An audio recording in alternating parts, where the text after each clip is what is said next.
Hi everyone. It is Tuesday, June 15th, 2010, and today was a day of a lot of new firsts for me. I was released from the hospital this afternoon, and that makes a total of 7 days spent in the hospital following my Roux-en-Y surgery. Um, Before I get into all the fun details of the day, I do want to kind of maybe go back and explain a little bit about what happened uh, that required me to stay in the hospital so long and what's going to just kind of kill me on recovery here. Um, what happened was I was in a lot of pain after the surgery, and a lot of it actually had to do with my back. And we hadn't noticed it until about 4 days after the surgery, but there were a lot of just really gnarly, creepy, scary, horrible bruising on my back. Like I had literally been thrown to the mat over and over and over again. And so that helped explain part of it for me. But for those of you that don't know me in person, I don't really have a big ass per se. I have a lot of fat around my hips themselves. And so it makes me kind of float when I'm trying to lay flat like this. It puts a lot of pressure just right along the back of my hips and gives me no support whatsoever on the curve of my spine. And just, oh, man, it was just a huge mess. So there was a lot of pain there. And I thought that a lot of that pressure and everything that I was feeling was coming from that. Not to mention the fact that I was drugged beyond all reason. But um, the thing that pretty much what happened was there was some sort of a blockage in my lower intestine. They haven't really figured out what it was because even when they went in for the second surgery and everything else, they couldn't find the blockage itself. And it looked like the passages were all clear, but for whatever reason, when anything tried to pass through it, it couldn't, like it was kinked. And later, for instance, today I just found out that the doctor kind of speculates that it was caused because of swelling. And it's a really rare thing to happen. So for those of you that are going into this, I don't know what to tell you. I can't really say that I'm really excited about being one of those rare few people. But in my surgeon's particular case, he did tell me that I was only one of 5 patients he's ever had that happen to. And my case was actually the least severe. And that's why it was so difficult to detect from my vital signs.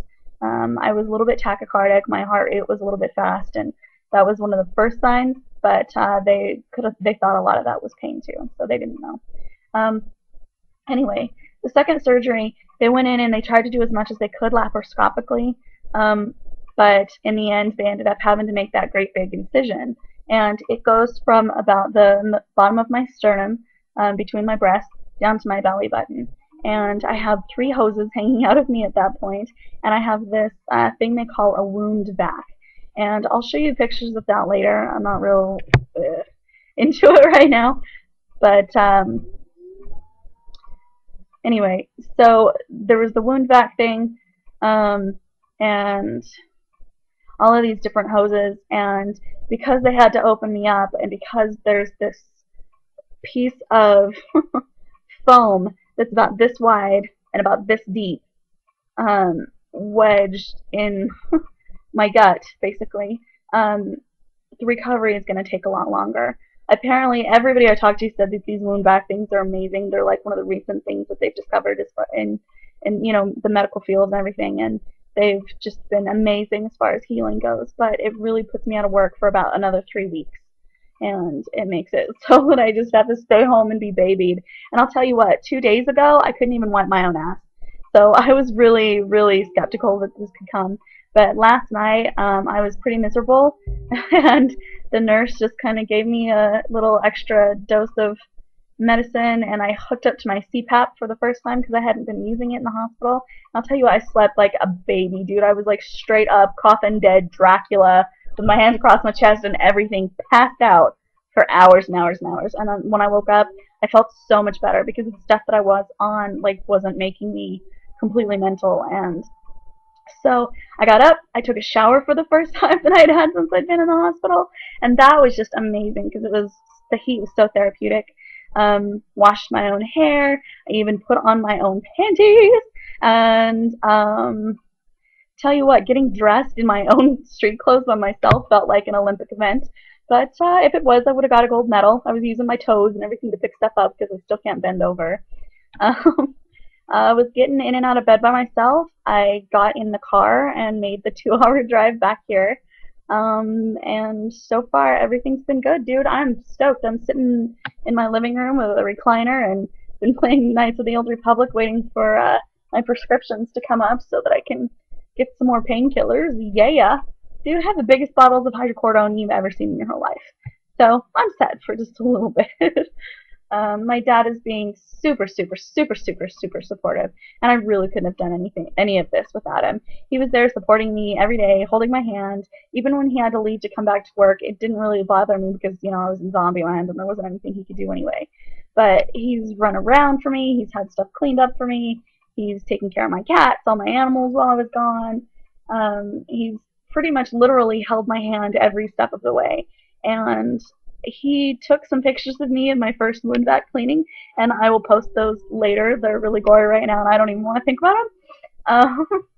And so yeah, it's just been a really strange, intense day. But I'm glad that it's over. I'm glad to be home, and I'm glad to look forward to the rest of this.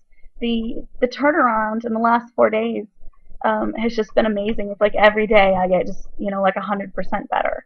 And if you had asked me like 5 days ago, I would have been like, what the did I do?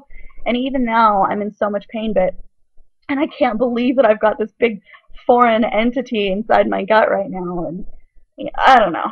It's really hard, but apparently as of 4 days ago, from the time I was admitted to the hospital, I'd already lost 13 pounds. Right now, that's not really my biggest concern because I hadn't been eating any food at all. Um, but yeah, so there's my first update in a while, and I hope to pile these all on here so that you guys can get caught up and kind of see where I've been going. And I promise I'll start looking better soon when I'm able to actually do my hair and makeup and concentrate on other things other than just surviving. So, pretty sure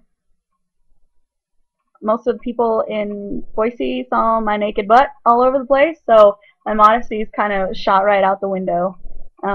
So getting on the internet without any makeup is almost as big a step, but I appreciate everyone's support. I mean, there's so many people who've already responded that I don't even know personally, and I have to tell you guys, I really, really love your comments, and I really, really love your support, and they mean so much to me. So thank you. You guys have a good night, alright?